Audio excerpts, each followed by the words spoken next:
Hello sir. Ravinder sir ने सबसे पहले ज्वाइन किया।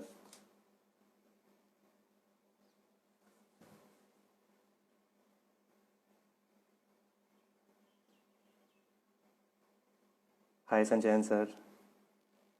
सर मेरी आवाज़ ठीक आ रही है? एक बार प्लीज़ कमेंट कर दीजिए। Hello Namit sir.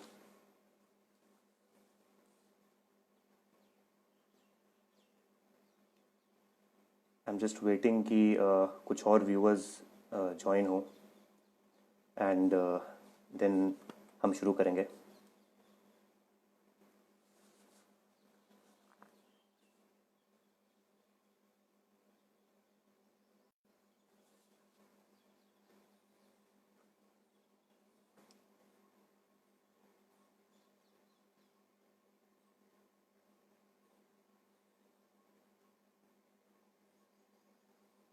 हेलो सत्यम सर।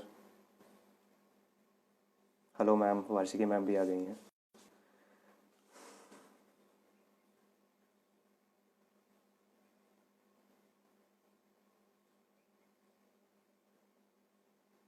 ऑल राइट, तो वैसे ही 4:57 हो गए हैं। तो सबसे पहले तो मैं तुषार आप सबका वेलकम करता हूँ गुफ्तगू में। और ये वीक 3 है और एपिसोड 5 है गुफ्तगू का। एंड ये स्पेशल इसीलिए है क्योंकि अभी तक गुफ्तगू में एक ही गेस्ट होता था, लेकिन आज हमारे साथ 2 गेस्ट होंगे और बहुत ही स्पेशल गेस्ट होंगे। उससे पहले मैं थोड़ा सा अपने बारे में आपको बता देता हूँ। मेरा नाम तुषार है एंड मैं आईआईटी दिल्ली का बीटेक स्टूडेंट हूँ। करेंटली मैं 3rd ईयर में हूँ और थोड़ा बहुत ड्रामेटिक्स करता हूँ as a part time hobby. और एल्केमी से मैं 2018 से ही एसोसिएटेड हूँ। एंड थोड़ा बहुत मैं आपको एल्केमी थिएटर सोसाइटी के बारे में बताना चाहूँगा। तो ये सोसाइटी आईआईटी दिल्ली और एनआईटी इलाहाबाद के 4 एलुमनाई ने मिलकर शुरू की थी। Satyam sir, Nikhil sir, Pavan sir and Omkar Nath Gupta sir. और काफ़ी अच्छा काम कर रहे हैं हम लोग। और 2018 में हमने ये शुरू किया था, एग्जैक्टली 7 अक्टूबर 2018 को। और अब तक हम 32 शोज़ कर चुके हैं अक्रॉस 5 सिटीज़। एंड प्रेजेंटली हमारे 75 एक्टिव मेंबर्स हैं। और मैं हमारे गेस्ट्स के बारे में आपको कुछ बताना चाहूँगा। तो आज के हमारे गेस्ट हैं mister Sanjeev Chopra and Mrs Renu Chopra. And mister Chopra एक इंडियन फिल्म एक्टर हैं एंड एज वेल एज वो प्रोड्यूसर भी हैं। तो उन्होंने कुछ फिल्म्स प्रोड्यूस भी की हैं। And some of the films are like Amal, जो कि 2007 में हुई थी। दो दूनी चार, जो कि 2010 की प्रोडक्शन है। इसके अलावा ये फासले 2011 में। एंड घर की मुर्गी, जो कि इसी साल का प्रोडक्शन है। एंड अपार्ट फ्रॉम दैट आप लोगों ने देखा होगा कि नेटफ्लिक्स में एक बहुत ही अच्छी सीरीज थी दिल्ली क्राइम। तो उसमें भी सर ने बहुत अच्छा रोल निभाया था। अपार्ट फ्रॉम दिस, अगर मैं रेनू मैम की बात करूं तो रेनू मैम एक एक्टर होने के साथ साथ एक डायरेक्टर भी हैं। और उन्होंने ड्रामाटेक के लिए बहुत प्लेस डायरेक्ट किए हैं। ड्रामाटेक के बारे में आपको बताऊं तो ड्रामाटेक एक थिएटर सोसाइटी है एलकेमी की ही तरह, ऑल्दो बहुत पुरानी है और करीब 35 साल पुरानी सोसाइटी है, जो कि संजीव चोपड़ा सर ने ही शुरू की थी अपने फ्रेंड्स के साथ। और रेनू मैम बहुत प्लेस डायरेक्ट कर चुकी हैं, बहुत हिट प्लेस डायरेक्ट किए हैं मैम ने, like the merchant of Venice या फिर Agatha Christie's towards zero. And I am sure कि ये सेशन बहुत ही इन्फॉर्मेटिव होने वाला है और बहुत एंटरटेनिंग होने वाला है। So let's see. I am just waiting कि कैसे जैसे ही 5 बजे हैं और सर हमें ज्वाइन करें, तो I will just add him for the live session. So let's hope for the best.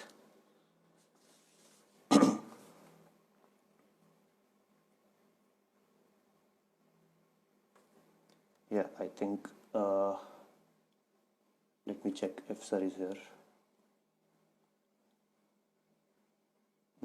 Not yet. Yeah, sir has joined. Let me just add him.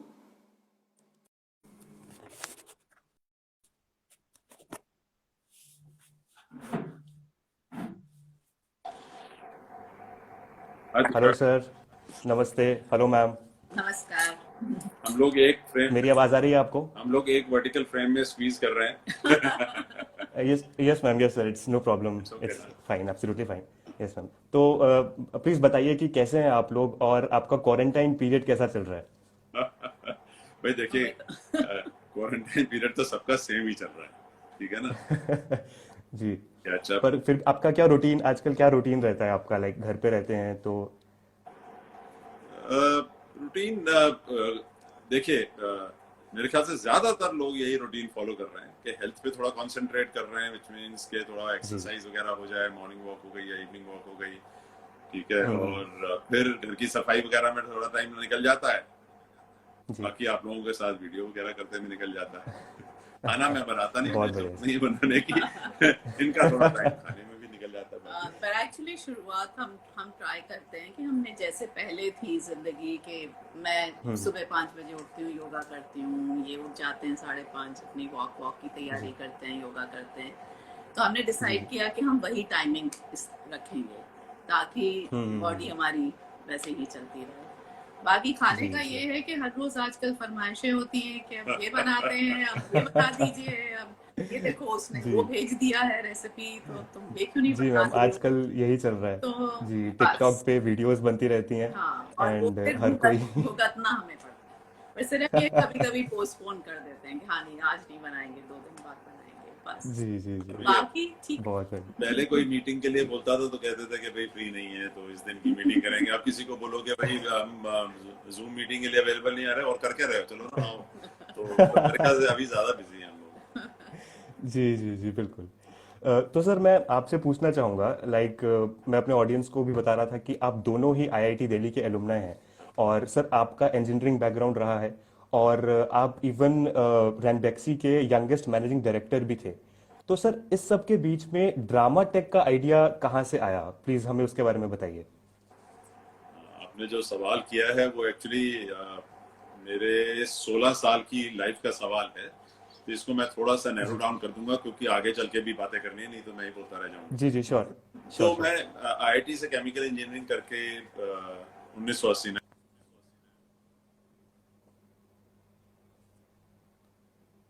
Bombay में थी।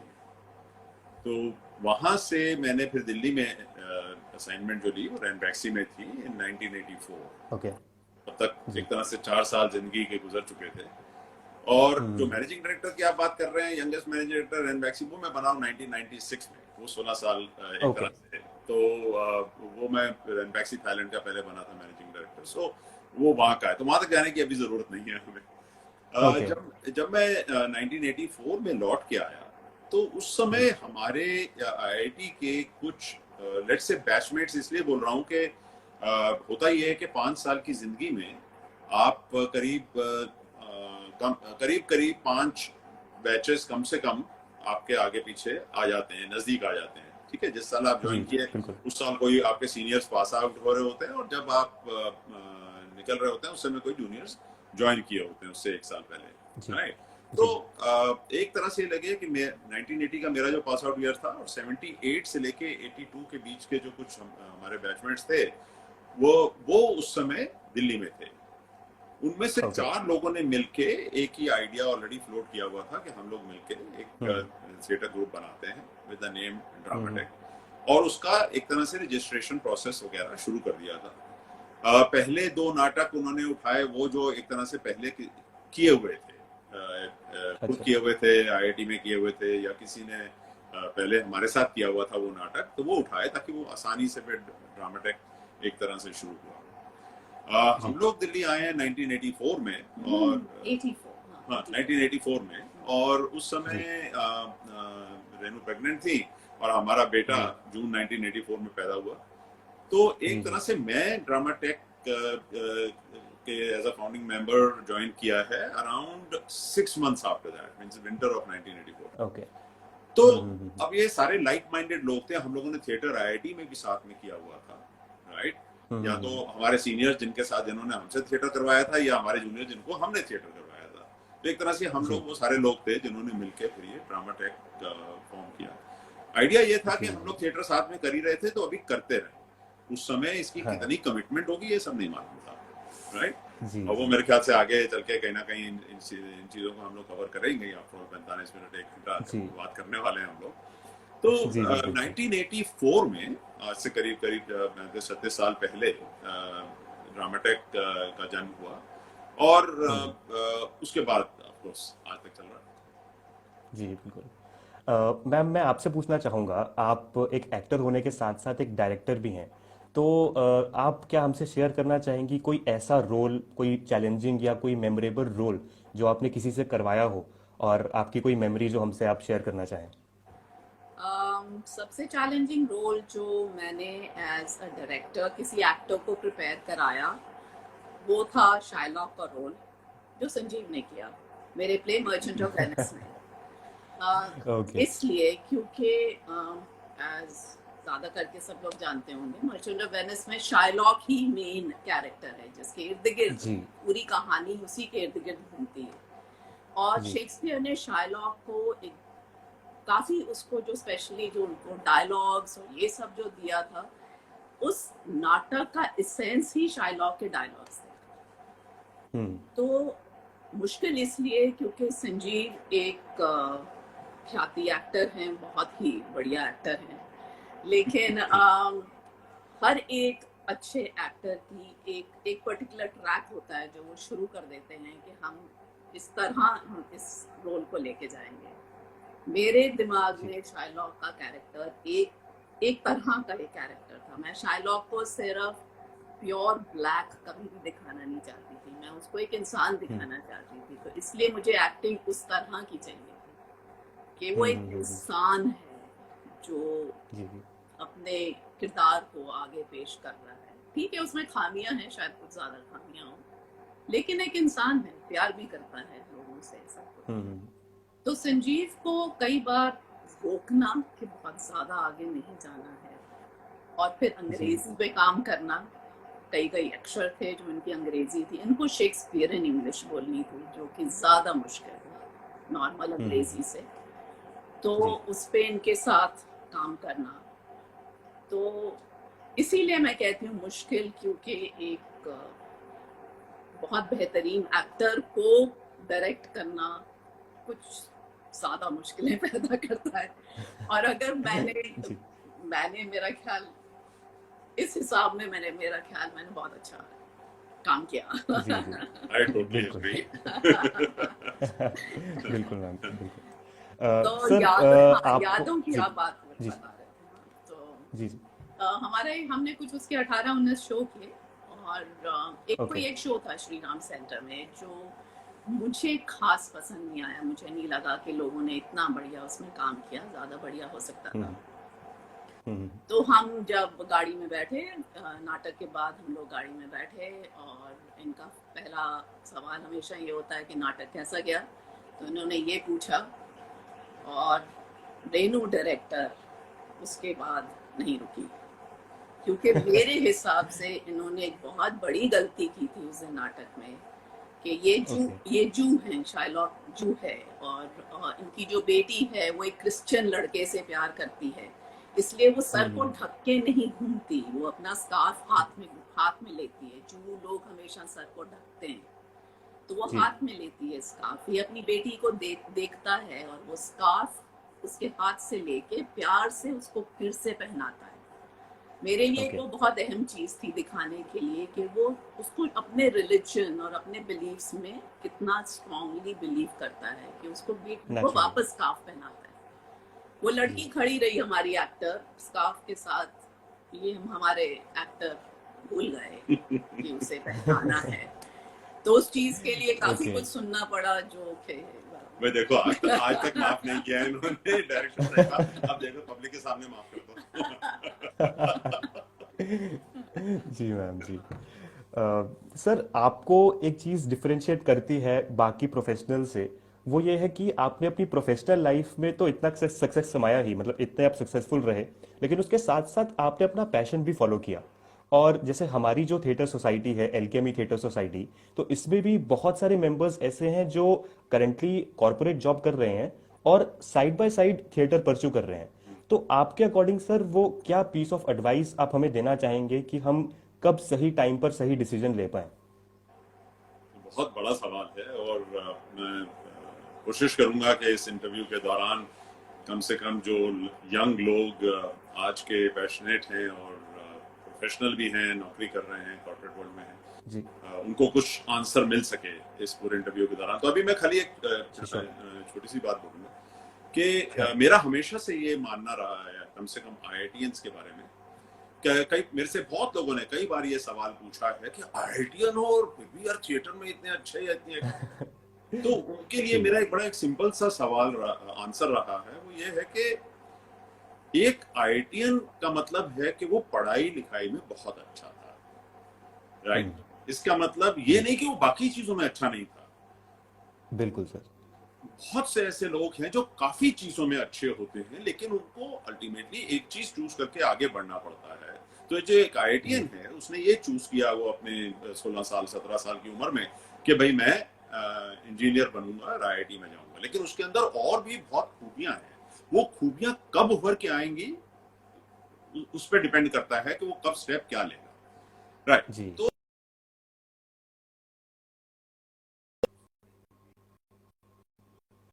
पढ़ाई में अच्छा है, जिस दिन उसने उस चीज को लूज करना शुरू कर दिया तो फिर प्रॉब्लम आती है।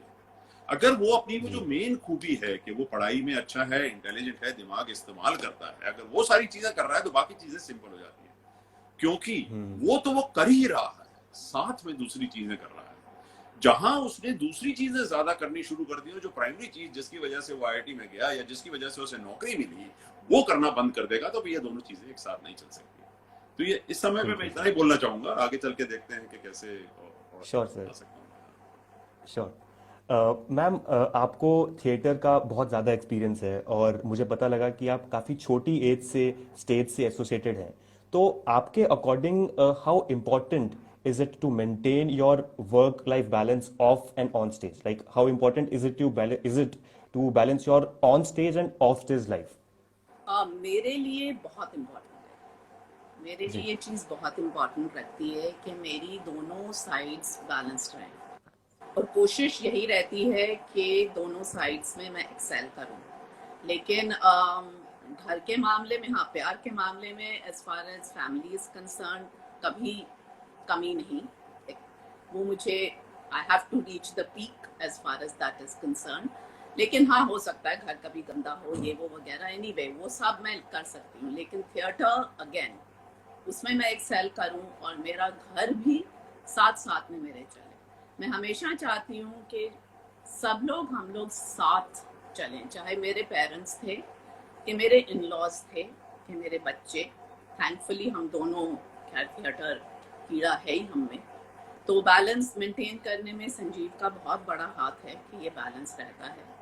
लेकिन बच्चों को भी हमने वैसे ही परवरिश दी कि मेरा बैलेंस रहे। उसी तरह जो भी मेरे घर में स्टाफ आता है उनको भी वैसे, रिलेटिव्स को भी साथ लेके।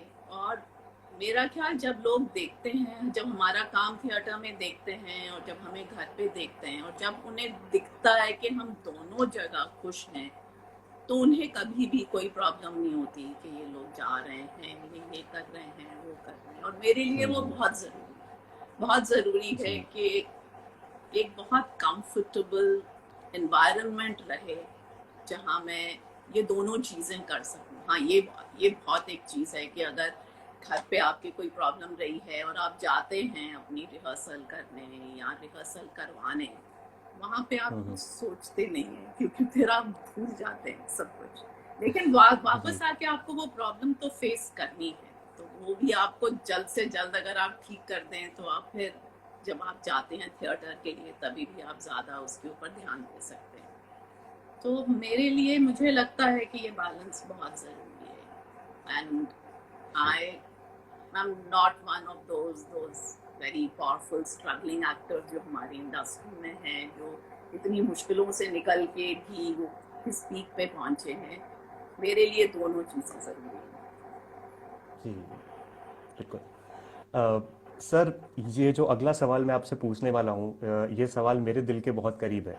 और जैसे मुझे पता लगा कि आप आईआईटी में बहुत सारी एक्स्ट्रा करिकुलर एक्टिविटीज़ में इन्वॉल्व थे, और पहले आप अपने हॉस्टल के ड्रामेटिक्स रेप थे, ड्रामेटिक्स रिप्रेजेंटेटिव थे, फिर आप कल्चरल सेक्रेटरी बने, then dramatic secretary, and finally आप बीआरसीए, जो कि इंस्टीट्यूट की कल्चरल बॉडी है, आप उसके जनरल सेक्रेटरी बने और आपने रॉन्डेवू शुरू किया।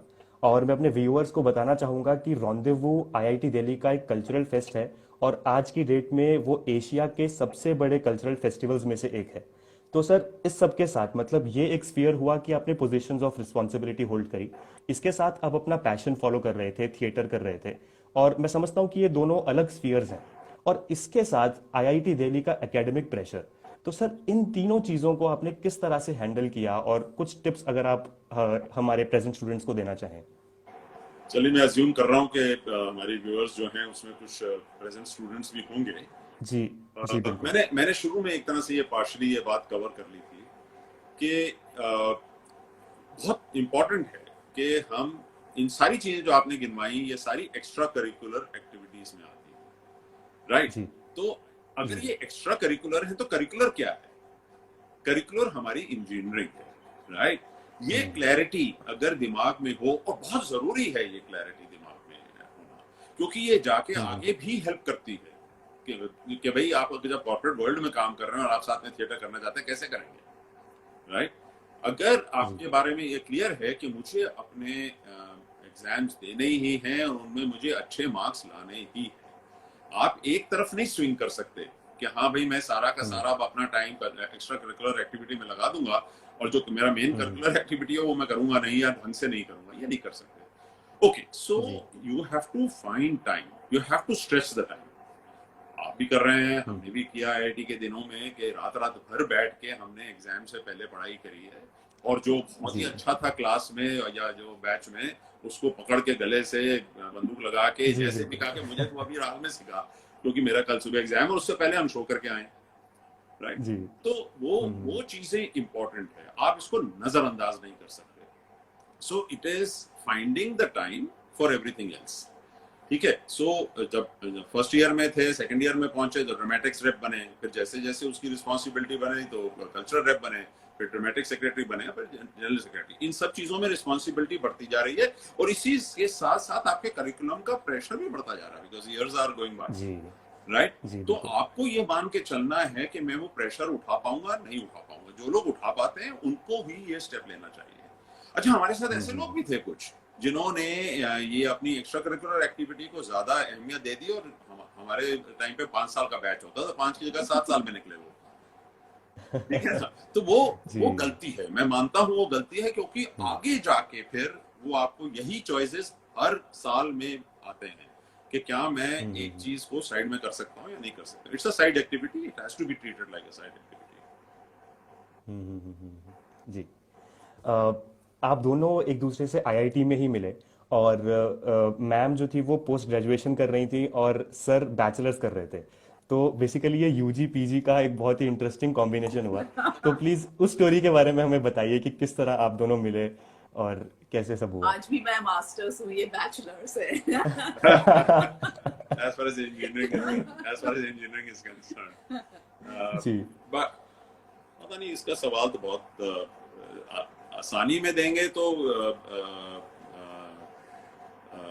दो अलग सवाल हैं इसमें। एक के यूजी पीजी कैसे मिले, लेकिन यूजी पीजी का hostel as far as girls hostel उस समय एक ही था, कैलाश हॉस्टल। वो लोग अलग अलग नहीं थे। हमारे जमाने में यूजी पीजी के हॉस्टल्स जो बॉयज हॉस्टल थे वो अलग अलग थे। ओके जो पीजीज थे वो विंध्याचल और शिवालिक हॉस्टल्स में रहते थे, और यूजीज तो थे जो बाकी लाइन में हॉस्टल्स हैं उनमें समय रहते थे। लेकिन कैलाश हॉस्टल में कंबाइंड था। हम सिर्फ 60 लोग थे, 60 कमरे थे, हम 60 लोग थे, that's it. UG PG PhD name it, हम सब उसी हॉस्टल में। हाँ, तो अगर आप कैलाश हॉस्टल जाते हैं तो लड़की ही निकलती थी उसमें, PG UG but having said that, हमारे मुलाकात थिएटर की वजह से हुई। मैं प्राइमरीली हिंदी थिएटर में था और हिंदी थिएटर का ही ड्रामेटिक सेक्रेटरी था। उस समय अलग अलग थे, हिंदी और इंग्लिश थिएटर की सोसाइटीज अलग थी आईआईटी में, और रेनू जो है ये इंग्लिश थिएटर में मेनली इन्वॉल्व थी। तो पहले ही साल में आते हैं इन्होंने अपना जो पहला प्ले हो रहा था उस समय आईआईटी में, इंग्लिश प्ले, उसमें पार्टिसिपेट किया मेरे ख्याल से, इंटर हॉस्टल प्ले कंपटीशन। तो अच्छा, मैं इन एडिशन टू एक्टिंग, मैं आईआईटी में डायरेक्ट भी करता था। मेरे ज्यादातर प्लेज आईआईटी में directed plays, inter hostel, inter college, inter IIT, सब जगह वो जीते हुए हैं प्लेज जब मैंने डायरेक्ट किया। तो अमंग अदर थिंग्स, जब इंग्लिश प्ले हो रहा होता था तो मैं इंग्लिश एक्टर्स के एंड एक्ट्रेसेस की मेकअप करता था। बाकी की कहानी ये बताएं। ओके बाकी की कहानी आपके कोई अगले क्वेश्चन में आएगी तो उसके आंसर में आएगा। तो बाकी खैर, हम रॉन्डेवू के टाइम भी हम लोग मिले जब संजीव ने रॉन्डेवू शुरू किया। तो रेनू ने वॉलंटियर किया उसके लिए, और उससे पहले हम लोग थिएटर में, जैसे मैंने बोला, कि मिलते थे, क्योंकि इनका अगर इंग्लिश प्ले के लिए मेकअप हो रहा है तो मैं कर रहा हूँ इनका मेकअप वगैरह। हम लोग बाहर से नहीं बुलाते थे ज्यादातर लोगों को। और रॉन्डेवू के टाइम देन, जब रॉन्डेवू हो रहा था तो इन्होंने कुछ रिस्पॉन्सिबिलिटीज ली उसमें। बिकॉज आई वाज द वो फिल्म सोसाइटी रेप कैलाश की। कैलाश में फिल्म सोसाइटी रेप भी होती थी, तो पार्ट ऑफ दैट, तो मैं गई थी रॉन्डेवू में हेल्प करने के लिए। ऑलराइट, तो उस समय कुछ ज्यादा ही हेल्प कर दिया। जी सर, जी सर, अब हम फिर से एक बार ड्रामा टेक के बारे में बात करते हैं। और लाइक 1984 में you were blessed with a son, and then 1988 में विद अ डॉटर। तो मेरा प्राइमरीली सवाल मैम से था, बट आप दोनों में से कोई भी जवाब दे सकता है कि इस सब के बीच में रिहर्सल्स, परफॉर्मेंसेस, ये सब आप लोग कैसे मैनेज करते थे? तो पहला पार्ट मैं बता देता हूँ, क्योंकि जब बेटा हमारा बहुत छोटा था, गोद में था, तो या इनकी प्रेगनेंसी के दौरान या जो भी, मतलब जैसे, तो ये इन्वॉल्व नहीं थी उस समय पे, क्योंकि obviously she was also working. तो सुबह नौकरी पे जाना, शाम को आना, और शाम उसके बाद फिर रिहर्सल पे जाना वगैरह वगैरह। तो इनिशियली ये मेरे को सपोर्ट करती रही टिल शी टुक ओवर। बाकी कहानी ये बताएंगे। तो टुक ओवर की तो ये बात है कि हमारा बेटा तब 2.5 साल के करीब का था, और ड्रामाटेक ने डिसाइड किया कि एक प्रोजेक्ट करते हैं जिसमें हमारी national school of drama NSD के साथ कोलैबोरेशन रहेगी। तो डायरेक्टर रंजीत कपूर थे। Okay, he is a very famous theatre director, अगर आपको मालूम हो, अगर नहीं है तो well you can just look up. उन्होंने कई फिल्म्स की भी स्क्रिप्ट्स लिखी हैं, and very famous theatre director. तो उन्होंने डायरेक्ट करना था, और फिर NSD के एक्टर्स और ड्रामाटेक के एक्टर्स, मतलब डबल कास्टिंग होनी थी कि एक तरफ NSD के एक्टर्स और एक तरफ हम। प्ले था, उन्होंने डायरी ऑफ फो का ही प्ले अडैप्ट किया था। प्ले का नाम रखा था comedy of terror. Comedy of terror नाम रखा था उसका। अब वो एक हिंदी का प्ले था।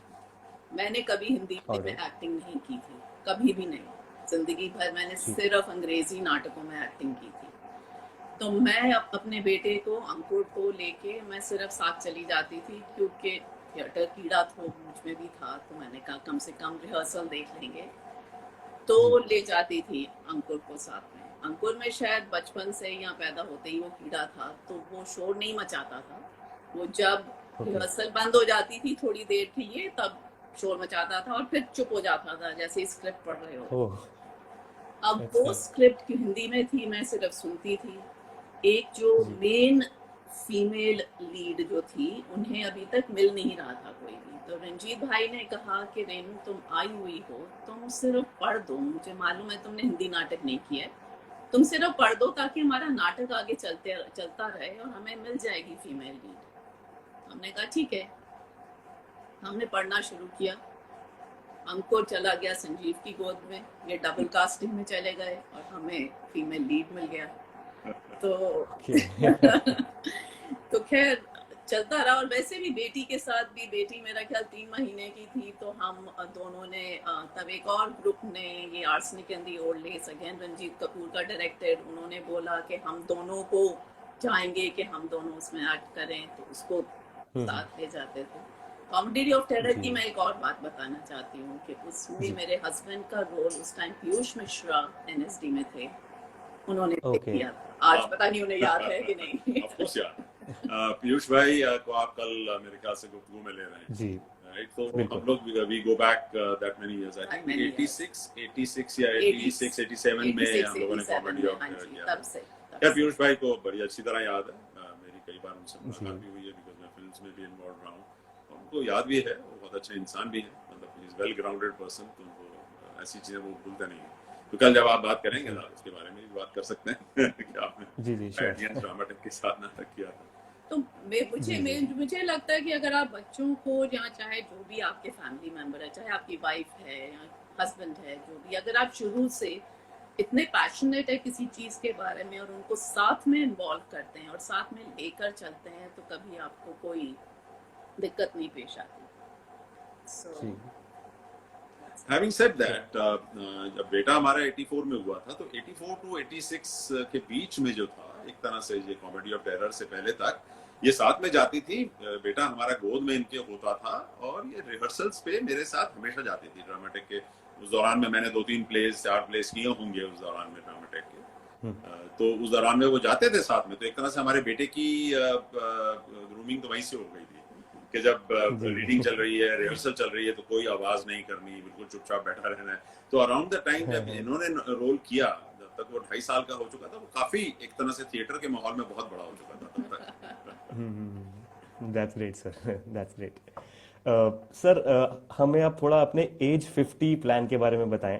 और मैंने पढ़ा था कि you retired in the age of 47 only, तो 3 साल पहले आपने रिटायरमेंट ली, तो प्लीज उसके बारे में थोड़ा बताइए कि कब आपने डिसाइड किया और वो क्या फैक्टर्स थे जब आपको लगा कि अब रिटायरमेंट ले लेनी चाहिए। अच्छा, ये काफी लंबा क्वेश्चन है, हो सकता है कि इसकी वजह से कुछ और जो सवाल आप पूछना चाहें इसी में कवर हो जाए। कोई दिक्कत नहीं है।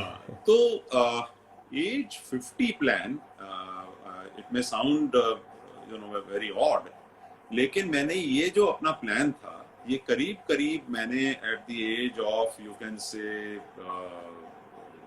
30, अराउंड 30 की एज पे या 32 की एज पे मैंने ये अनाउंस कर दिया था।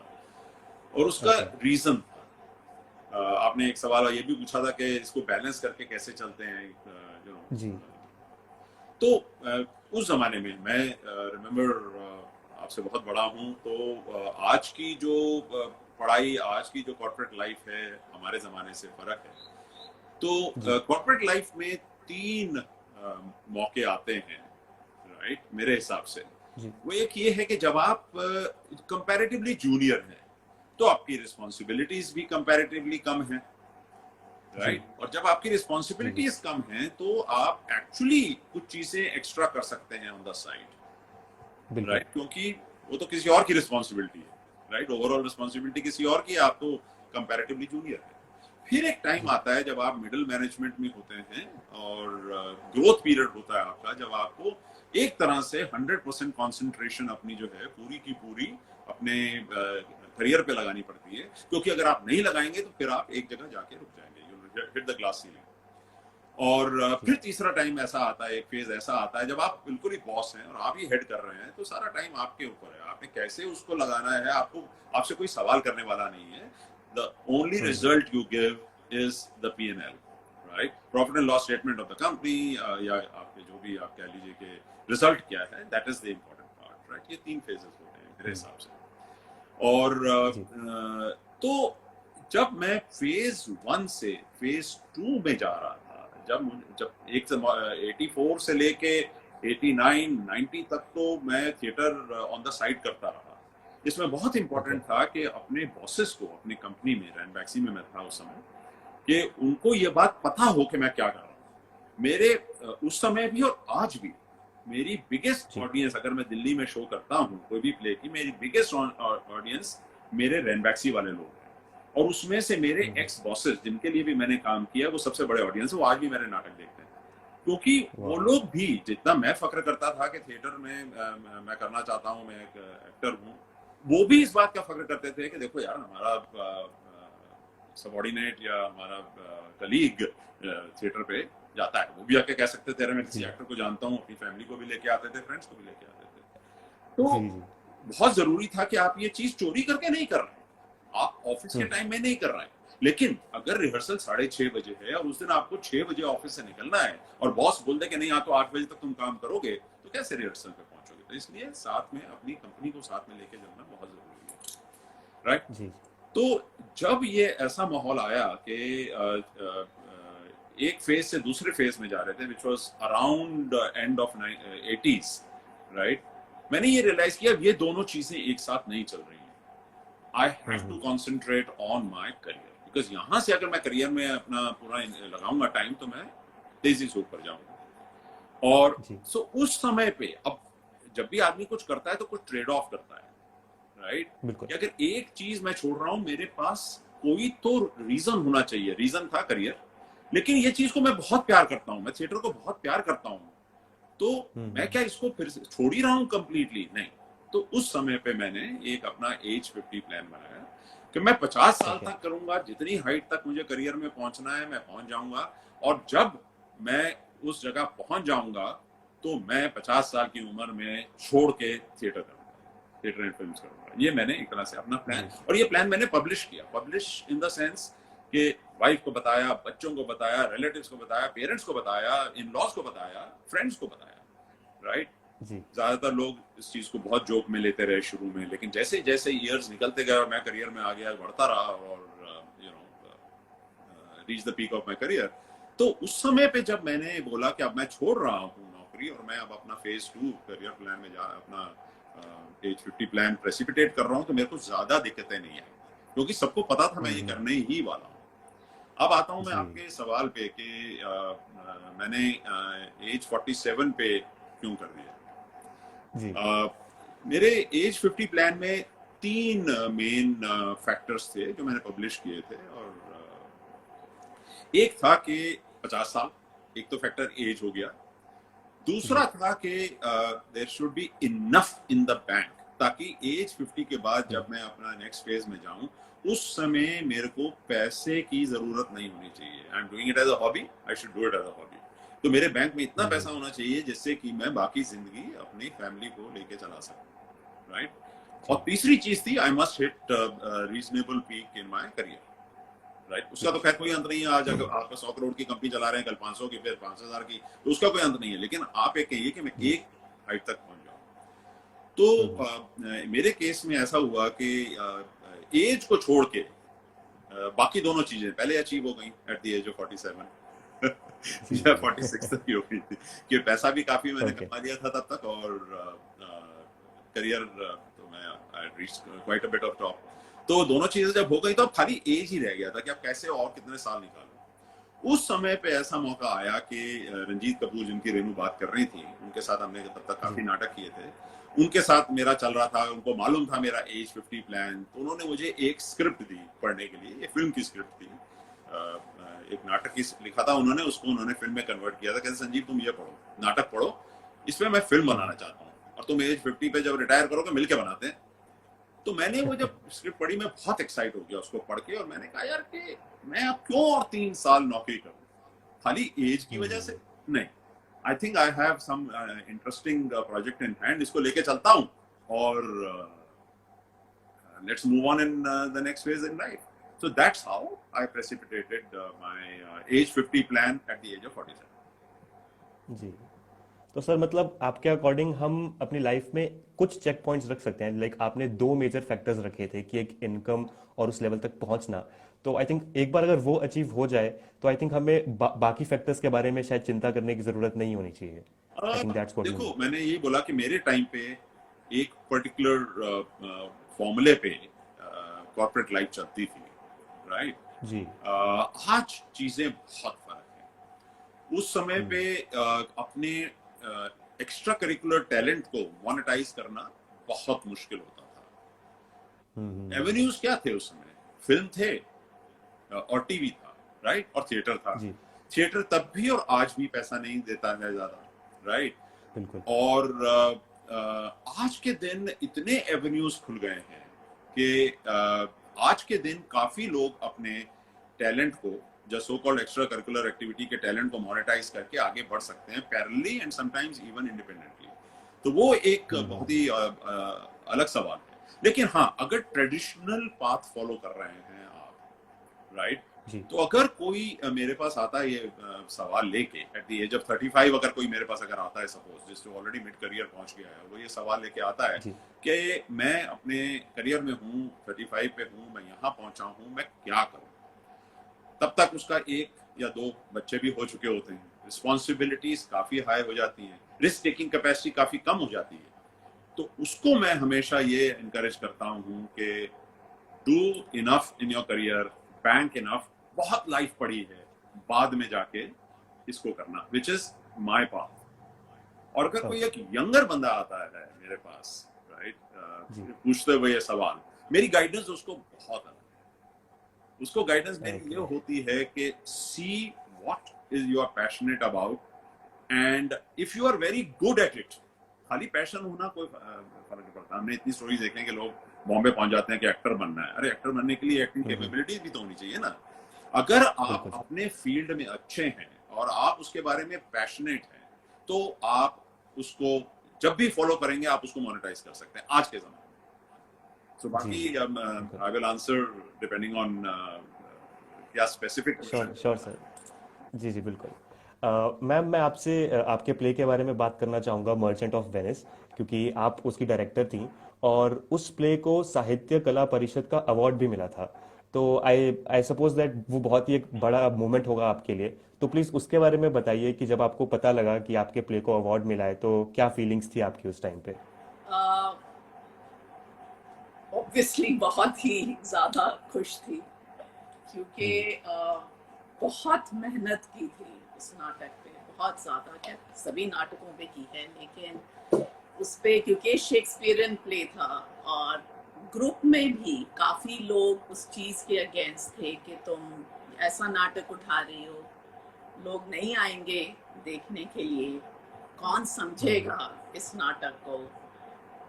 और खैर संजीव हमेशा साथ थे, तो जस्ट हिज सपोर्ट वाज कि नहीं, अगर ये करना है तो यही करना है। और 3 साल लगे उस स्क्रिप्ट को तैयार करने में, 3-4 साल लग गए स्क्रिप्ट तैयार करने में। हम्म, जब संजीव ने बस नॉर्मली बस एक्चुअली बोला, कुछ दूर से भी नहीं ना, फोन आया है वहां से, तुम्हें अवार्ड दे रहे हैं और तुम्हें कह रहे हैं कि उस दिन शो करना है, करोगी क्या? हाँ, अवार्ड देंगे, शो करोगी? ऑब्वियसली शो करूंगी। अब आप जानते हैं ड्रामेटिक एमेच्योर प्रोडक्शन है, जी हमारी कोई पेमेंट नहीं होती है, कुछ नहीं होती है। उसकी कास्ट काफी बड़ी थी, कोई 24-25 की कास्ट थी उसमें, जी और फिर से सभी को इकट्ठा करना, कई लोग नहीं आए, नए लोगों को ढूंढना और शो पुट अप करना, तो खैर मुश्किल बहुत था। लेकिन अब अवार्ड मिल रहा है तो शो कैसे नहीं करेंगे। बहुत बिल्कुल खुश थी, मैम। बहुत खुश। I was very happy, yes, I think. जी जी बिल्कुल। सर अब मैं आपके एक और थिएटर ग्रुप के बारे में बात करना चाहूँगा। लाइक इन 2005 आप प्रोफेसर मोहन महर्षि से एसोसिएट हुए, जो कि एनएसडी के एक्स डायरेक्टर हैं। तो आपने एक नया थिएटर ग्रुप शुरू किया। तो प्लीज़ सर हमें बताइए कि क्या ज़रूरत थी कि आपने एक नया थिएटर ग्रुप शुरू किया और किस तरह से वो ड्रामा टेक से डिफरेंट था? 2005 के बिगनिंग में ही, मतलब जनवरी 2005 में मेरी लास्ट कॉर्पोरेट वर्ल्ड से सैलरी आई थी। उसके बाद मैंने immediately I took off in the field of theatre and films. मैंने दोनों में पैर रखे हुए थे। तो जैसे जैसे मुझे थिएटर का फील्ड थोड़ा समझ आना शुरू हुआ था, ये बात बड़ी क्लियर हो गई थी कि हम लोग जो करते हैं इन ड्रामेटिक, वो एमेच्योर थिएटर, एंड उसको हमने टू कीप इट एमेच्योर तब भी और आज भी 35 साल बाद हम किसी भी आर्टिस्ट को एक पैसा नहीं देते, राइट। बहुत बार इस चीज पे विवाद हुआ, बहुत डिस्कशन हुआ, हीटेड डिस्कशन भी हुआ अमंग द मेंबर्स कि अगर ये चीज करवानी है बिना पैसे के कौन आएगा। लेकिन आज भी, आज 36वां साल हमारा चल रहा है, we have never paid an actor और एन आर्टिस्ट, एंड ये थिएटर ग्रुप चलता जा रहा है। यहाँ पे लोग खाली अपने पैशन की वजह से आते हैं और वो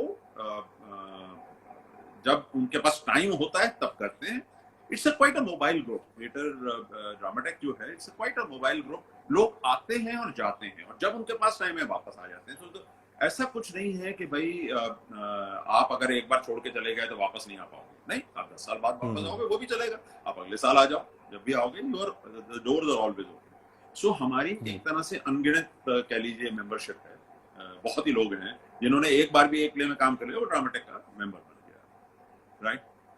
नाउ एमेच्योर थिएटर, क्योंकि उसमें किसी को भी कोई पैसा नहीं मिलता, तो ऑब्वियसली कोई पैरेलल आपकी इकोनॉमी होगी, कोई पैरेलल आपकी अर्निंग पावर होगी, तभी आप ये कर पाएंगे, राइट। बिल्कुल। हाउएवर जितने थिएटर प्रोफेशनल्स उस समय ना 2005 की मैं आपसे बात कर रहा हूँ, 4-5 में जितने थिएटर प्रोफेशनल्स निकल रहे थे, let's say from national school of drama, right, उनके पास क्या चॉइस थी? Theatre was not paying.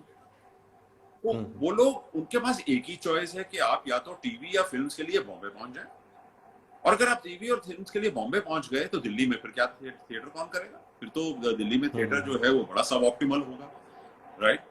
और जिनका प्रोफेशन है ये, वो लोग कर नहीं पा रहे, और जो एमेच्योर्स हैं वो कर रहे हैं, तो ऑडियंस कैसे आएगी? ऑडियंस अगर एमेच्योर परफॉर्मेंसेस ही देखेगी, उनको पता ही नहीं लगेगा किस लेवल पे परफॉर्मेंस हो सकती है, राइट ना। तो तब भी और आज भी जो ज्यादातर प्रोफेशनल थिएटर ग्रुप्स हैं, they are normally personality led. आप कहीं भी देख लीजिएगा, दे ऑलवेज पर्सनैलिटी लेड। अब बॉम्बे का आपको एग्जांपल देखता हूँ, नादिरा बब्बर का ग्रुप एक जो, राइट, दिनेश ठाकुर का ग्रुप, आज के दिन नसीरुद्दीन शाह का ग्रुप, ये सारे पर्सनैलिटी लेड ग्रुप्स हैं। ग्रुप किसका है? उसका ग्रुप है। इसी तरह दिल्ली में एनके का ग्रुप ने पता नहीं कितने लोगों को ट्रेन करके बॉम्बे भेजा है, वीके का ग्रुप, अरविंद गौड़ का ग्रुप, यू नो, इस तरह से ये सारे के सारे ग्रुप्स जो हैं यूजुअली डायरेक्टर लेड होते हैं। The nearest example of a widely held group was IPTA. बहुत पुराना ग्रुप है, बहुत ही पुराना ग्रुप है, बड़े से बड़े किरदार लोगों ने वहां पे निभाए हैं, और उनके बहुत अच्छे अच्छे एक्टर्स पूरे इंडिया में अभी भी। So there was a need at that point of time to do some professional theater, जिससे कि ऑडियंस को अच्छे नाटक मिले, और जो लोग उसमें काम कर रहे हैं उनको सस्टेनेबल पैसा मिले। So that was different. तो उस समय पे ये खाली मोहन महर्षि नहीं, 4 professional NSD graduates and 4 corporate world से हम लोग मिलके ये 8 लोगों की एक सोसाइटी बनाई है हम लोगों ने। ऑब्वियसली ठीक है, मोहन महर्षि and I were leading it, हम लोग मेन उसको मतलब एडमिनिस्ट्रेटिवली हैंडल कर रहे थे, और हमने किया। तो उसके बाद मेन पर्पस था ये था कि हम एक्टर्स को दिल्ली में रोक पाएं, उनसे अच्छा काम करवा सकें, उनको पैसा भी दे सकें, ताकि उनकी घर गृहस्थी थोड़ी बहुत चलती रहे, और वो दिल्ली रहना पसंद करें।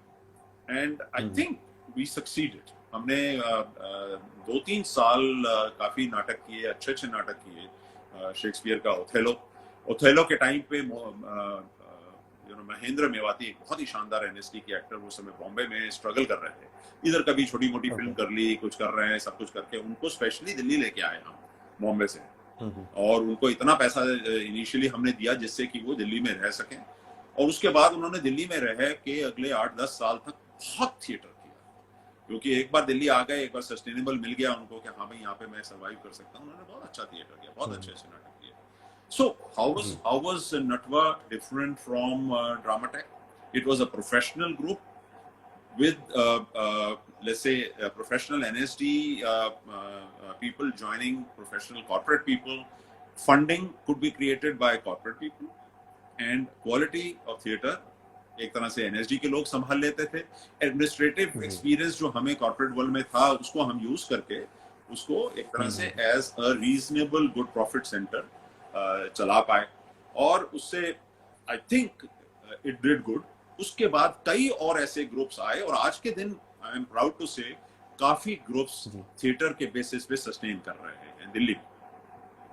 जी, एंड आई थिंक नटवा काफी अच्छी पार्टनरशिप साबित हुआ होगा, बिकॉज प्रोफेशनल्स और कॉर्पोरेट के लोग जब साथ में मिले तो आई थिंक काफी अच्छी पार्टनरशिप साबित हुई होगी वो। हाँ, बहुत अच्छी, बिकॉज आप एक चीज मान के चलिए, जो लोग क्रिएटिव लोग होते हैं ज्यादातर क्रिएटिव लोग जो है पैसे के मामले में वीक होते हैं, राइट? जी। वो लोग अब या तो अपनी क्रिएटिविटी पे काम कर सकते हैं या पैसा संभाल लो। बहुत कम लोग बिल्कुल। होते हैं जो दोनों चीजें कर पाते हैं, और जो दोनों चीजें कर पाते हैं वो फिर बहुत अच्छे फाइनेंशियली अच्छी चीजें रन कर पाते हैं। एग्जाम्पल जी। विशाल भारद्वाज, राइट? क्रिएटिवली इतने अच्छे हैं लेकिन फाइनेंशियली भी अपनी चीजें संभाल पाते हैं, ठीक है? तो इस तरह के जो लोग हैं जो मतलब दोनों चीजें समझ पाते हैं, लेकिन ज्यादातर नहीं। जो अगर क्रिएटिव लोगों को पैसे से आप अलग कर दो कि भाई पैसा मैं सोच रहा हूँ, I will take care of the money and the profit, आप खाली क्रिएटिविटी पे काम करो, ये पार्टनरशिप हमेशा बहुत अच्छी काम करती है। जी बिल्कुल। मैम, मेरा सवाल एक आपसे है कि जैसे सर कॉरपोरेट लाइफ में इन्वॉल्व रहते थे, तो मैम आप अपार्ट फ्रॉम थिएटर कौन सी एक्टिविटीज़ में इन्वॉल्व रहती थी? और मैंने सुना है कि शायद आप एनजीओ से भी एसोसिएटेड रही हैं, तो प्लीज़ उसके बारे में थोड़ा सा हमें बताइए। हाँ, मैं एक एक्चुअली पहले she work for 10 years। I work for 10 years। 10 साल इन्होंने पूरा सॉफ्टवेयर सिस्टम स्पेशलिस्ट थी, आई थिंक। सॉफ्टवेयर जो इनिशियल आईटी जी इंडस्ट्री थी इन द जी नेसेंट स्टेज, उसमें पूरा इन्होंने किया। She was one of the early systems analyst. उस समय सिस्टम एनालिस्ट वाह अभी शुरू हुए थे। and ji ji rarely ji there were any girls, so anyway that was part of the whole thing। I 4 साल बॉम्बे में काम किया, उसके बाद 6 साल आके दिल्ली में काम किया, और उसके बाद संजीव जब इंटरनेशनल डिवीजन में मूव करना शुरू हुए तो तब नौकरी छोड़ दी, क्योंकि एक तो इनके साथ भी जाना था, फैमिली को अकेले संभालना था घर में वगैरह सब। Plus I thought I just wanted to give some more time to my family at that time। मुझे लगा कि थोड़ा सा ज़्यादा वक्त अपने बच्चों के साथ भी गुजारा जाए, कि उन्हें सिर्फ पढ़ाई के अलावा कुछ और चीज़ें भी सिखाई जाएं। अब चाहे वो टेनिस है कि हॉर्स राइडिंग, मतलब जिसका मन जो किया वो सब सिखाया। लेकिन ये था कि बच्चे स्कूल चले जाते थे सुबह, तो सुबह फिर आप क्या करो, घर का काम क्या खत्म हो जाता था। उसके बाद बोरियत, और दिमाग तो कहीं यूज नहीं कर रहे आप, ठीक है 1-2 पजल्स कर ली और क्या। तो सोचा कि चलो थिएटर में इंटरेस्ट था, तो आवाज चाहिए थी कि हमेशा ट्रेन रहे और आवाज अच्छी सुनाई दे। बिल्कुल। मैंने कहा किसमें काम किया जाए, तो फिर मैंने सोचा कि मैं बुक्स पढ़ती हूँ, बुक्स पढ़ने के लिए चलो ब्लाइंड स्कूल जाती हूँ।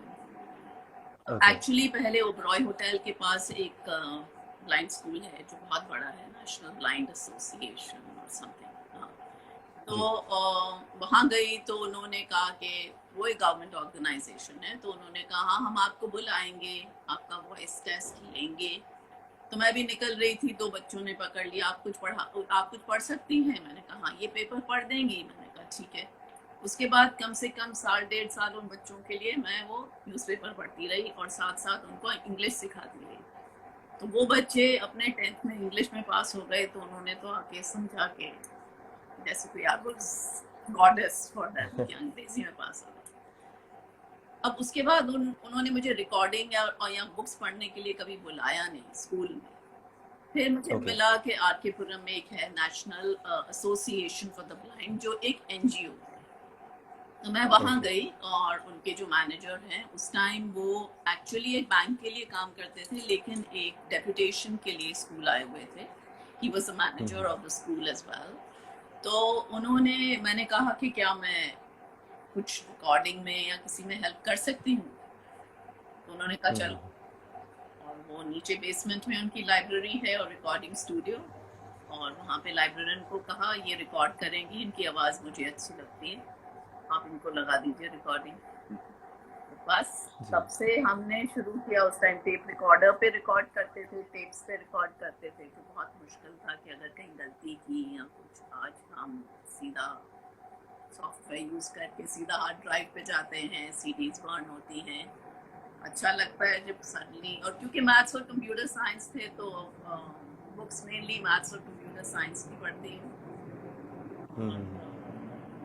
अजीब भी लगता है और अच्छा भी जब बच्चे आगे कहते हैं वो आप मैथ्स की टीचर है ना, जब आवाज सुनते हैं तो टीचर मैं नहीं हूँ, किताब आपने लिखी थी? मैंने कहा नहीं, किताब मैंने लिखी नहीं, सिर्फ पढ़ी थी। लेकिन वो उतने, जी अब जी भगवान जाने पता नहीं कितने, 22 23 24, मुझे नहीं मालूम कितने साल हो गए, लेकिन मंडे टू फ्राइडे फिक्स्ड है कि मैं घर से 9:45 निकल जाती हूँ और घर वापस 12:15 12:30 आती हूँ मॉर्निंग में, मंडे टू हाँ फ्राइडे। वो मेरा एक जॉब है। वेरी बैड, लॉकडाउन हम्म में मैं कुछ नहीं कर पा रही हूँ। I, hmm I think I should have downloaded the software on my laptop तो शायद कर पाती, लेकिन that is what I do। तो मेरा ख्याल मैं वो अपने लिए करती हूँ rather than doing it as a service to जी the NGO। But I think it's pretty nice ma'am, मतलब काफ़ी अच्छा लगा सुन के। Thank you। जी हमारे कुछ ऑडियंस एक दो क्वेश्चंस पूछ रहे हैं, तो उनमें से एक क्वेश्चन मैं लेना चाहूँगा। और ये क्वेश्चन एक आईआईटी के ही व्यूअर का है। लाइक प्रेजेंटली आईआईटी में 13 हॉस्टल्स हैं, तो इंटर हॉस्टल कंपटीशन के टाइम पे ग्रुपिंग होकर करीब 6 टीमें बन जाती हैं। And there is a sort of rivalry, मतलब हर साल रहता है कि इस साल ये जीते हैं, अगले साल हम जीतेंगे। तो आपके टाइम पे भी इस तरह की राइवलरी रहती थी? तो प्लीज उसके बारे में थोड़ा सा बताइए। ये तो तुम्हारा मेनली, क्योंकि तुम्हारे हॉस्टल ज्यादा थे, हम में से तो लड़कियां ली जाती थी इनके कई बार प्लेस के लिए। नहीं, रेवलरी तो सेम ही है। देखो, जो भी कॉम्पिटिटिव फील्ड है, डज नॉट मैटर कहाँ पे है, उसमें रेवलरी के बगैर तो जी हो ही नहीं सकता। हमारे तो खैर इंडिविजुअल हॉस्टल्स के ही प्लेस होते थे। एंड जी जी like it or not, talent nurtures talent जिसे कहते हैं। तो अगर एक हॉस्टल किसी एक फील्ड में अच्छा है तो वो उसमें काफी साल तक अच्छा रहता है। यही कंट्रीज के बारे में भी आप कह सकते हैं, यही आप स्टेट्स के बारे में भी कह सकते हैं कि अगर जो भी एक पर्टिकुलर फील्ड में कोई अच्छा है तो वो अच्छा है, क्योंकि वो एक सीनियर ही अगले लेवल जूनियर को नर्चर करता है। हाँ, सो यूर राइट कि हमारे टाइम पे भी बहुत कॉम्पिटिटिव स्पिरिट होती थी हॉस्टल टू हॉस्टल। हम लोग जब इंस्टीट्यूट प्ले करते थे, या हम लोग अगर आउटसाइड ऑफ आईआईटी जाके किसी कंपटीशन में जाते थे, वी वर वन टीम। तब हम लोग एक प्ले जी में जी हर हॉस्टल के लोग होते थे। लेकिन जब हम लोग हाँ अलग अलग हॉस्टल के साथ इंटर हॉस्टल कंपटीशन है, तो फिर तो we are fighting it out. It's the same. आज अगर आप आईपीएल में चले जाओ तो they are fighting with one another, but ultimately they बिल्कुल। Are part of the same team. So I think it's a yes healthy competition, और वो होना ही चाहिए। जी बिकॉज ये कहना जी मैं बहुत अच्छा हूँ लेकिन मैं एग्जाम में फेल हो जाता हूँ, उसका तो कोई फायदा नहीं ना।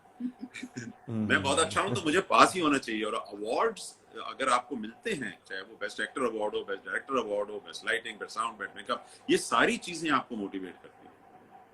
जी बिल्कुल। काफी जी बुरी और हालत मैं होती थी अगर आप बुरा नाटक करें, आपको विद इन 2 मिनट, उस टाइम कंप्यूटर कार्ड्स होते थे, remember. Okay so computer cards के वो एरोप्लेन्स बनाए डार्ट्स जाते, डार्ट्स डार्ट्स बनाए जाते थे, और वो ठा करके सेम तो हॉल में आके सेमिनार पड़ते थे। सेमिनार ओ हॉल में क्या आप लोगों ने तो शायद जी कंप्यूटर कार्ड्स देखे भी नहीं होंगे, क्योंकि नहीं नहीं टाइम्स हैव चेंज्ड। उस समय पे कंप्यूटर के कार्ड होते थे almost like a postcard size card. उनको ओके उनको to put the data into it, उसके अंदर आपकी जो भी लैंग्वेज होती थी, फोल्ट्रान या कोबॉल या व्हाटएवर, उनसे आप उसको पंच करते थे कार्ड्स। वो पंच कार्ड फिर कंप्यूटर में डाला जाता था, which the computer used to read and operate. तो वो जो hmm stacks and stacks of those computer cards, after all एक बार यूज हो गया तो वो डस्टबिन में चले जाते थे, वो हमारे आईआईटी के ऑडियंस के हाथ में आ जाते थे। तो उसका ठीक है। एक ऐसे घुमा के पतला सा डार्ट बना के ऐसे फेंकते थे, वो जो पूरा ओह माय गॉड। ऑडियंस से चलता चलता किसी के नाक किसी के कान पे लगता था। लो एंड ओह बिहोल्ड, नो। आप एक गंदा नाटक करके तो दिखाइए ऑडियंस को। 2 मिनट देते थे बस आपको, 2 minutes, 2 minutes minute that's it. 2 minute उनकी पेशेंस, उसके बाद कुछ भी हो, अपने हॉस्टल के लिए वो जी लोग बाहर चले जाएंगे, दूसरे के हॉस्टल्स की गति बन जाती है बिल्कुल। आई थिंक इस मामले में हम काफ़ी लकी हैं, क्योंकि ये डार्ट्स वगैरह तो नहीं होते हैं यहाँ। हाँ, ऑल्दो एंटी चीयरिंग और चीयरिंग इज देयर, बट हाँ डार्ट्स वगैरह मुझे पहली बार पता लगा कि ऐसा भी कुछ होता था और सेमिनार हॉल में होता था। नहीं, दिस इज मैक्सिमम जी। Utilisation of resources. After all IIT answer, yes. या मैं इंटर हॉस्टल प्ले की बात कर रहा था। मैं आपसे एक इंसिडेंट शेयर करना चाहूँगा। 2018 में मेरे हॉस्टल ने एक प्ले किया था द फ्रंट पेज के नाम से। और उसके 1 महीने बाद ही हमें पता लगा कि बुक माई शो पे फ्रंट पेज नाम के प्ले की टिकट्स बिक रही हैं। और वो ड्रामा टेक की प्रोडक्शन थी और वो एक कॉमेडी प्ले था। और जो हमारा फ्रंट पेज था वो एक्चुअली एक मूवी थी, द पोस्ट। या द पोस्ट मूवी को हमने अडेप्ट किया था स्टेज प्ले पे। और एलकेमी के फाउंडिंग मेंबर हैं निखिल चौधरी सर, तो उन्होंने इसे अडेप्ट किया था। तो मैम आपसे मैं पूछना चाहूंगा कि कभी आपने ट्राई किया है किसी मूवी को अडेप्ट करना एक स्टेज प्ले पे? और क्या चैलेंजेस हैं। और मैम आई एम सॉरी, मैं इंटरप्ट करना चाहूँगा, आई थिंक इंस्टाग्राम पे एक लिमिट होती है, तो शायद ये सेशन एक बार के लिए बंद होगा, बिकॉज आई थिंक 10 सेकंड रह रहे हैं, और मैं फिर से आपके साथ ज्वाइन हूँ।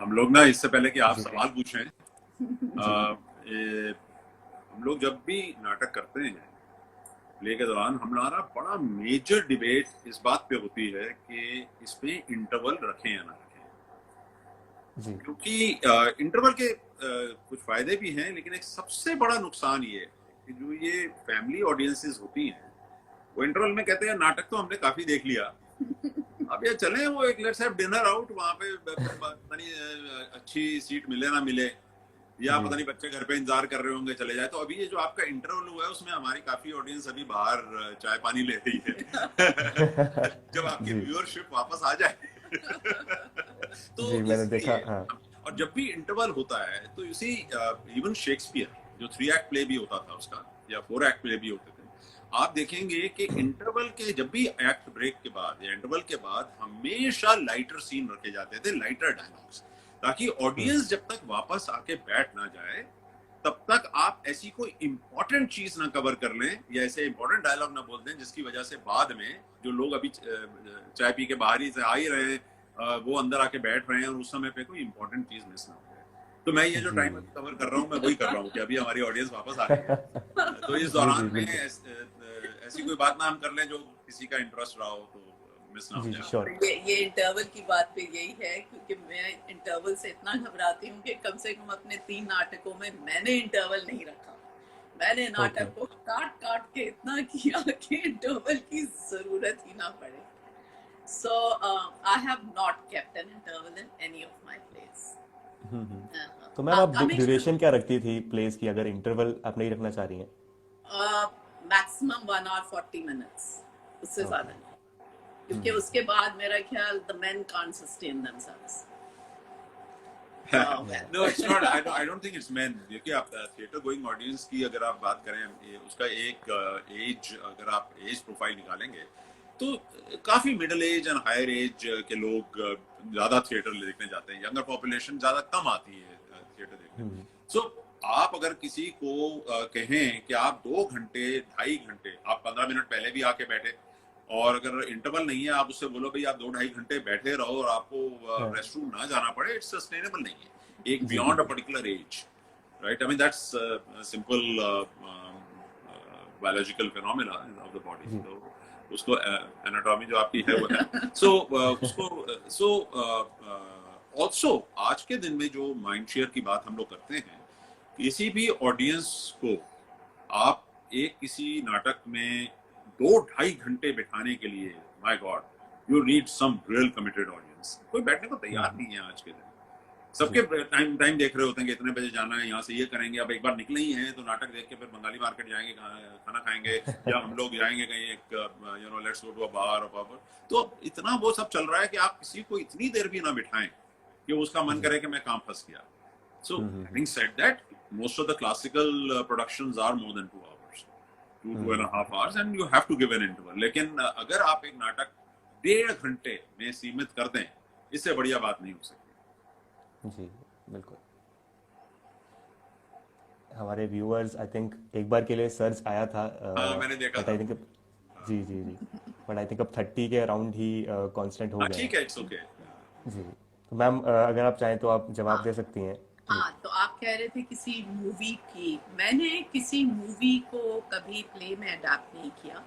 हाँ, ओके उनको देखा जरूर है, क्योंकि मैंने स्क्रिप्ट हमेशा, स्क्रिप्ट ऐसा टोटली वो वाली स्क्रिप्ट उठा के मैंने नाटक नहीं किया है, मैंने हमेशा स्क्रिप्ट को अडेप्ट किया है। अब चाहे रन फॉर योर वाइफ था, उसमें क्योंकि मुझे होता है कि ऑडियंस के साथ वो रिलेट जरूर करनी चाहिए, मैं जो भी नाटक करूं ऑडियंस को समझ में आना चाहिए, उनके सर के ऊपर से गुजरना नहीं चाहिए, उनको जी। समझना चाहिए कि हाँ ये हमारे देश की बात है, ये मेरे शहर की बात है, and so on so forth. तो रन फॉर जी। योर वाइफ में भी मैंने एड्रेसेस डाल दिए थे, कालका जी, मालवीय नगर, नाम भी डाले, तो इंडियन नाम अपने डाले, ताकि जी। लोग जी। मतलब उसको पहचान सकें और फिर एंजॉय कर सकें। सिमिलरली मर्चेंट ऑफ वेनिस में टोटली शेक्सपियरियन इंग्लिश में नहीं करना चाहती थी, तो मैंने उसको सिर्फ जो जूस हैं या जो वेनिस के बाहर के लोग थे, जैसे शायलॉक था, उसकी बेटी थी, ये लोग शेक्सपियरियन में बात करते थे, बाकी सब लोग सिंपल इंग्लिश में बात करते थे, ताकि लोगों को वो नाटक समझ में आए। उसके लिए ऑब्वियसली रिसर्च बहुत करनी पड़ती है। शेक्सपियर इतने लंबे लंबे नाटक लिखते हैं, इतनी entry exits, so much is going on, तो अगर एडिटिंग करनी है तो वो आपको काफी सारा मटेरियल देखना है। फिर हमने लंदन में ग्लोब थिएटर में भी जाके मर्चेंट ऑफ वेनिस देखा, ताकि उससे देख सकें कि कुछ आइडियाज हैं कि नहीं, पर आई फाउंड कि जो मैंने दिमाग में रखा हुआ था वही ये लोग वो पेश कर रहे थे, एक्सेप्ट कि वो पूरा एक लंबा नाटक था। और उसी तरह अब जब मैंने टूवर्ड जीरो किया, टूवर्ड जीरो के लिए स्क्रिप्ट हमें बहुत वीक सी लग रही थी, उसमें खैर हमने काफ़ी कुछ ऐड ऑन किया, किताब पढ़ी उसकी, उसके जो काफ़ी सारे सीरियल्स आए हुए हैं वो देखी, अगर मूवीज़ बेस्ड थी वो देखी, और फिर अल्टीमेटली जो हमने स्क्रिप्ट तैयार की उससे हमने नाटक पेश किया। अब कहना कि किसी फिल्म को अगर नाटक में बनाया जाए, मेरा ख्याल उसमें स्क्रिप्टिंग शायद आसान रहेगी, क्योंकि आपके डायलॉग्स लिखे हुए हैं, आपको वो चेंज नहीं करना है, लेकिन एडिटिंग और स्टेज डिजाइनिंग वो एक बहुत बड़ा चैलेंज रहेगा, क्योंकि हमारे, कम से कम दिल्ली की मैं बात कर सकती हूँ, apart from kingdom of dreams जिसमें आप थोड़ा ऊपर नीचे स्टेज और ये वो कुछ कर जी। सकते हैं स्टेज में, और बाकी तो हमारे स्टेज एक सिंपल प्लेन पे है, हमें उसी को ही थोड़ा ऊपर नीचे प्लेटफॉर्म दे, ये कर वो कर कर करके हमें डायमेंशंस क्रिएट करनी पड़ती हैं। जी। लेकिन फिल्म में तो आप क्या क्या डायमेंशंस दिखाते हैं, तो उसको सीमित करना एक स्टेज डिजाइनर के लिए मेरा ख्याल एक बहुत बड़ा चैलेंज रहेगा, एंड वेरी जी। इंटरेस्टिंग बिल्कुल। Challenge actually. पर जी। उसमें I think the script will not mainly be a problem, just the editing या। And stage management. I'll just add to that. जी। Uh, अगर इस फील्ड को आप समझें, सो अब ऑफ कोर्स टेक्नोलॉजीज इतनी मर्ज होती जा रही हैं कि you can create a lot of imagery even on stage. Otherwise film is a visual medium and theatre is a dialogue medium, जी। Right?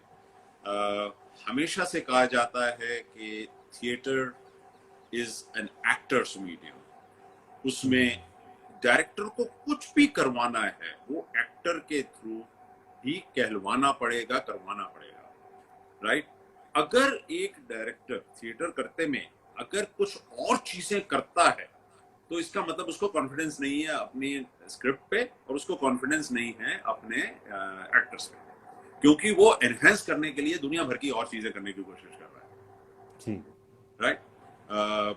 You are buffering for some reason for me. I don't know. या। I, I think so. am I okay with you? Sir actually आप मेरे screen में आप पे buffer आ रहा है, I think वो नेटवर्क Maybe. कनेक्शन का So प्रॉब्लम है। I'll just log off and come back again if you don't mind. Sure sure sure sir. I'm leaving and या।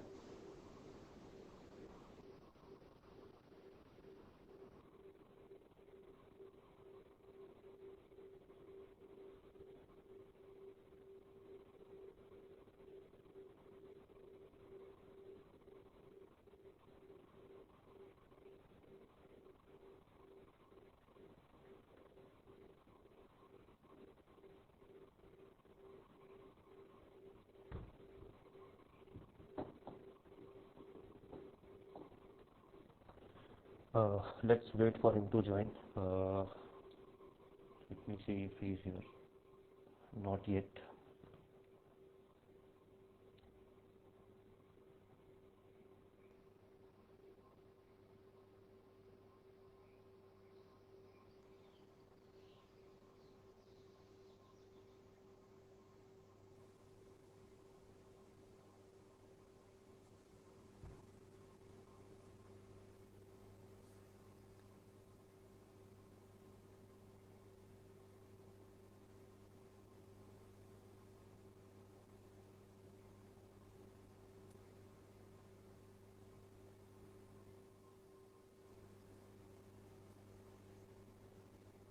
लेट मी चेक अगर मेरे कनेक्शन में कोई प्रॉब्लम है। Actually speed तो सही दिखा रहा है।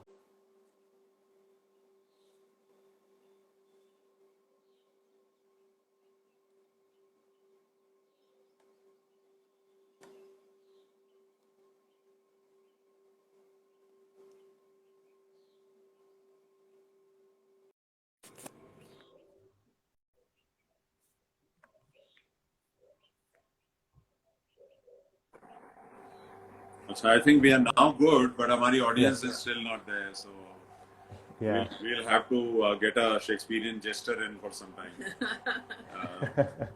या I think they are increasing या वही वही मैंने जैसे बताया ना कि हर इंटरवल के बाद लाइटर सीन, और जब भी शेक्सपियर का है, आपसे बात कर रहा हूँ जब तक ऑडियंस जी आती है, जो लोग सुन रहे हैं, शेक्सपियर का जी एक हमेशा से एक बड़ा अच्छा मॉडल रहा है।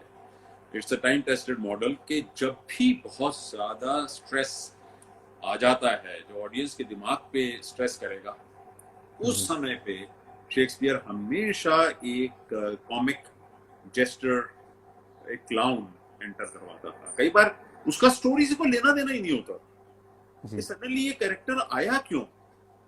अच्छा, उसके ऊपर फिर किताबें लिखी गई हैं शेक्सपियर पे, तो आप जानते हैं हर चीज का एनालिसिस होता है, पूरी की पूरी किताबें लिखी गई हैं कि ये कैरेक्टर क्यों इंट्रोड्यूस किया। वो जी जी कैरेक्टर खाली ऑडियंस को रिलैक्स करने के लिए इंट्रोड्यूस किया, क्योंकि अगर एक किसी सीरियसनेस से आदमी भरता जाएगा और दिमाग बिल्कुल क्लोज होता जाएगा, तो how will that person be receptive. उसको रिसेप्टिव करने के लिए एक बीच में एक जेस्टर या क्लाउन या एक lighter scene, comic scene in a serious play डाला जाता था, या ताकि ऑडियंस थोड़ी रिसेप्टिव हो जाए और फिर वापस back to the original theme. Right, जी से ये बिल्कुल हमेशा से ये रहा है। फिल्मों में भी अगर आप ले लें, हमारी जितनी भी पुरानी फिल्में थी उसमें हमेशा एक कॉमिक कैरेक्टर होता था, चाहे वो महमूद हो, चाहे वो जॉनी वॉकर हो, चाहे वो Johnny liver in the recent times. आज का तो खैर सारे ही एक्टर्स खुद ही कॉमेडियन हम्म, है। जी Yeah. आई थिंक हमारा टाइम भी काफ़ी हो चुका है, तो आई हाँ, would like to wrap it up. Dramatech की हम कर रहे थे, और उसमें एक पीरियड था हाइबरनेशन का, लाइक आई थिंक 1990 से 2000 के बीच का। तो उसके बारे में अगर आप संक्षेप में हमें कुछ बताना चाहें कि वो कैसे हुआ एंड देन कैसे आपने कम बैक किया। मैंने आपको वो बात समझाई थी कि अगर आप अपने करियर में चल रहे हैं, तो एक टाइम ऐसा आता है कि when the career takes more importance.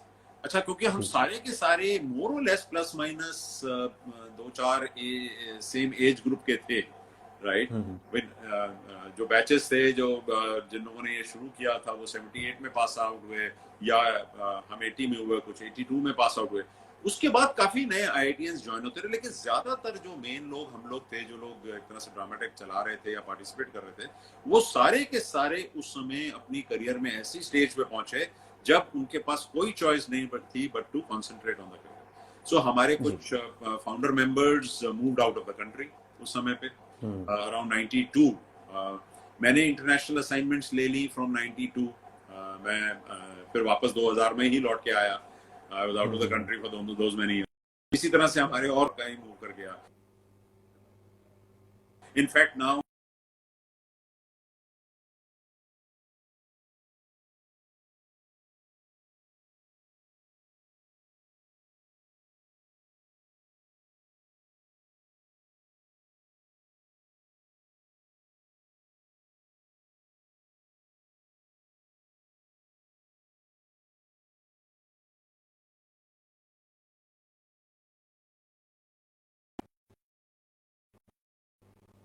जो हैं हमारे दिल्ली से बाहर चले गए, या इतने अपने करियर में मशरूफ हो गए कि उनके पास फिर ये पैरेलली रन करने का टाइम नहीं था। तो ये वो 10 साल का आप जो कह रहे हैं हाइबरनेशन जी period. I came back to India in 2000। 2000 में जब वापस आए और आके उस समय पे मैंने रैनबैक्सी छोड़ी और मैंने एक और अमेरिकन मल्टीनेशनल में as a managing director of medical devices company. तो उस दौरान में 6-8 महीने में काम करने के बाद जब मैंने वो कंपनी का सारा संभाल लिया, मेरे पास सारा टाइम था अपने कंट्रोल में कि मैं अपना टाइम कैसे यूटिलाइज करूं इन एडिशन टू बिजनेस। तो उस समय पे हम लोगों ने रीग्रुप किया अपने अपने आप को, जितने भी हम लोग ड्रामाटेक के पुराने मेंबर्स दिल्ली में थे, और हमने अपने एज यूजुअल अपने आप को आईआईटी में रिक्रूट किया। कुछ आईआईटी के उस समय के फ्रेश लोगों को भी इन्वॉल्व किया और हमने अपना एक नया नाटक उठाया। और 10 साल अगर आप स्टेज पे नहीं गए हैं या 8 साल नहीं गए हैं, तो अपने कॉन्फिडेंस को बिल्ड करने के लिए आपको फिर वापस उस स्टेज पे जाना है जिसने आपको पहले कॉन्फिडेंस दिया था। तो हम लोगों ने सेमिनार वापस सेमिनार हॉल में जाके प्ले किया, पहला शो किया, and then we branched off back to commercial theatre. Nice, that's great sir. Well I think sir काफ़ी टाइम हो चुका है, हमने टाइम भी एक्सीड कर दिया है, एंड थोड़ा सा शायद अभी भी थोड़ा नेटवर्क इशू है, सो आई थिंक सर हमें यहीं रैप अप करना चाहिए ये सेशन। एंड सर पर्सनली मुझे बहुत अच्छा लगा आपके साथ बात करके। आई होप आपके लिए भी काफ़ी अच्छा रहा होगा ये सेशन। अच्छा, एक चीज जो आपने मेरे से पर्सनली अलग से पूछी थी जी कि क्योंकि मेरी इन्वॉल्वमेंट फिल्म्स में भी है, राइट? जी जी और काफी है in fact, both as an actor as well as a producer. तो एक सवाल बार बार लोग मुझसे पूछते हैं, और आपने भी शुरू में मेरे से पर्सनली ये पूछा था कि ये कैसे आप डिसाइड करते हैं कि what is your first love, theatre, TV series या फिल्म्स?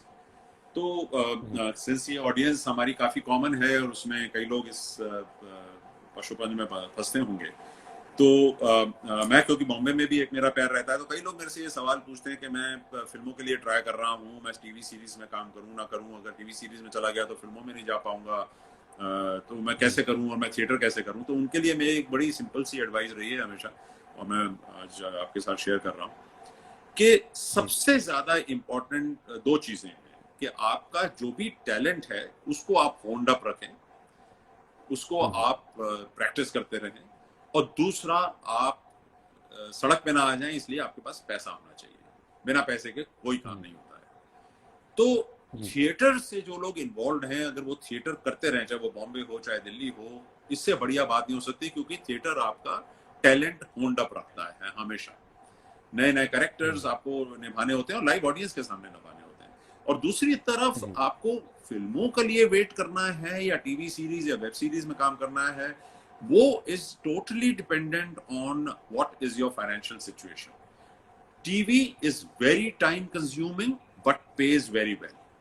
तो अगर मेरी एडवाइस ज्यादातर लोगों के लिए ले रहती है कि खाली बैठ के बॉम्बे में कि मैं फिल्म का इंतजार कर रहा हूँ, कि मैंने ऑडिशंस किए हुए हैं और फिल्मों का इंतजार कर रहा हूँ कब मिलेगी, इससे बेटर है कि अगर आपको खाने पीने के लिए पैसा चाहिए तो आप टीवी सीरीज करते रहिए और साथ में फिल्मों के लिए ऑडिशन करते रहिए।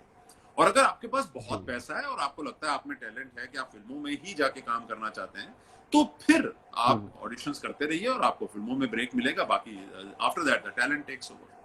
So simply that. The other part I wanted to cover was at what is the right time to branch off and say कि इसमें मैं करियर बनाना चाहता हूँ, right? उसका मैंने एक तरह से शुरू में भी आंसर दिया था, वो ये था कि अगर आपको अपने टैलेंट पे भरोसा है, मतलब आपको बहुत ही अच्छा होना चाहिए, you have to be among the top 1 or 2% in that talent. You cannot be among the top 50%. अगर तो आप उसको एज अ हॉबी रन करना चाहते हैं तो you can be among the top 50% 60% as a talent, right? लेकिन अगर आपको उसको अपना करियर बनाना, you have to be among the top 1% और 2% इन दैट टैलेंट। तो अगर आपको लगता है कि आप उस लेवल पे हैं, तब आप ब्रांच ऑफ करके किसी भी टाइम जा सकते हैं and you can monetize it and become successful in that career. और हमारे आईआईटी के कई बच्चों ने ऐसा काम किया भी है, राइट, जो आज के दिन खाली फिल्मों में हैं और उन्होंने अपनी अच्छा करियर बना लिया वहां पे। लेकिन अगर आपको अपना उतना कॉन्फिडेंस नहीं है, then in that case it is better that you bank enough and then enter into the field as a hobby. जी बिल्कुल, I completely agree with you sir, and I hope कि हमारे ऑडियंस जो हैं उनके भी मोस्टली क्वेश्चंस के answer मिल गए होंगे उन्हें, एंड काफ़ी इंफॉर्मेटिव सेशन था ये। तो एक बार फिर से सर एल्केमी की तरफ से सर मैम, मैं आप दोनों का बहुत अभिनंदन करता हूँ कि आप हमारे साथ जुड़े, you took out time, and thank you so much for joining us. So thank you so much, sir. Thank you to Nikhil and thank you to Alchemy to bringing us on. Thank you. Thank you so much. Bye sir. Bye ma'am.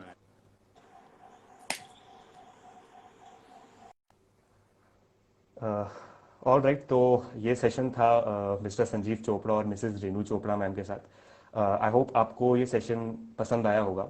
I know थोड़ा सा network का issue था, I am not sure कि वो मेरी side से था या सर की साइड से, बट आई होप कि ओवरऑल आपको ये सेशन अच्छा लगा हो। एंड कल शाम को 4 बजे हमारे साथ एक बार फिर जुड़ने का आप प्लीज कष्ट करें, क्योंकि हमारे साथ जुड़ने वाले हैं पीयूष मिश्रा जी, जो कि एक बहुत ही उम्दा लेवल के आर्टिस्ट हैं और हम सब उनको जानते हैं। सो आई होप कि जिस तरह आप आज हमसे जुड़े, आप कल भी हमसे इसी तरह जुड़ेंगे। And thank you so much for being a wonderful audience. तो तब तक के लिए I think I should take your leave. So this is Tushar signing off. Take care, stay home, stay safe. Thank you.